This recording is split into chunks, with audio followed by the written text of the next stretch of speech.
দেখো বিখ্যাত জায়গায় চলে এসেছি, হনুমান মন্দির। তোমাদের বলছিলাম যে নিয়ে আসবো। আর এখানে কাকিনাড়া স্টেশনে নেবে 10 মিনিটের রাস্তা, 10 মিনিটে তোমরা টোটো করে পৌঁছে যাবে এখানটা। চলো ভেতরে নিয়ে যাবে।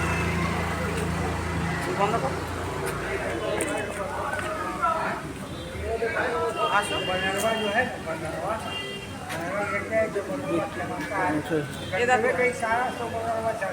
এই যে যাচ্ছি, নিচে গিয়ে প্রণাম করে আসি।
এই যে দাদাকে তিলক পরিয়ে দিই, নিজেও তিলক করে নিয়েছি, প্রণাম করে আসলাম। আমার দাদা দেখালো ভিডিও করে তোমাদেরকে।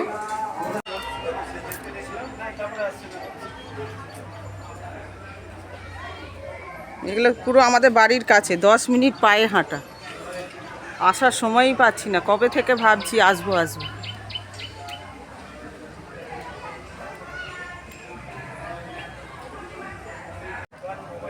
দেখো বুক চিরে হনুমানজি দেখাচ্ছে, রাম সীতা আছে ভেতরে।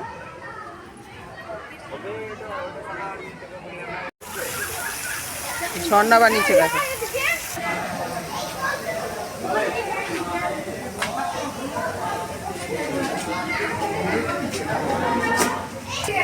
এই দেখো বোট আছে, বোটও চড়া যাবে। এই যে দেখো ভাল্লুক, গাছে একটা পাখিও আছে। প্রকৃতি কত সুন্দর, দেখো কি সুন্দর করে কাটিং করেছে। বাচ্চারা খুব মজা পাবে এখানে আসলে পরে। গাছপালায় ভর্তি, সবুজে সবুজ। হরিণ বসে আছে দেখো, কত সুন্দর জায়গা। দেখো দেখো বাচ্চারা স্লিপ চড়ছে।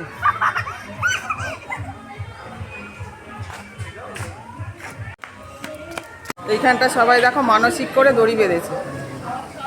দাদা আর আমি এসছি, বিশাল আনন্দ করলাম, খুব মজা লাগলো। একঘেয়ে ঘরে বসে থাকতেও তো ভালো লাগে না, এখানে আসলাম খানিকক্ষণের জন্য। বাড়ির খুব কাছেই, বলে না বাড়ির কাছে হলে আসা হয় না, ঠিক সেই রকমই হয়েছে। সব বাচ্চারা আনন্দ করছে, কত লোকজন এসছে দেখো। এই যে আমার দাদা দাঁড়িয়েছে, আমার দাদাও ক্যামেরা করে দিয়েছে, হেল্প করেছে আজকে, নাহলে ক্যামেরা করার লোকই তো পাই না। চলো এবার হনুমান মন্দির থেকে বেরিয়ে যাচ্ছি। ভালোই লাগলো, একটা দিন ভালোই কাটালাম, আশা করি তোমাদেরও খুব ভালো লেগেছে।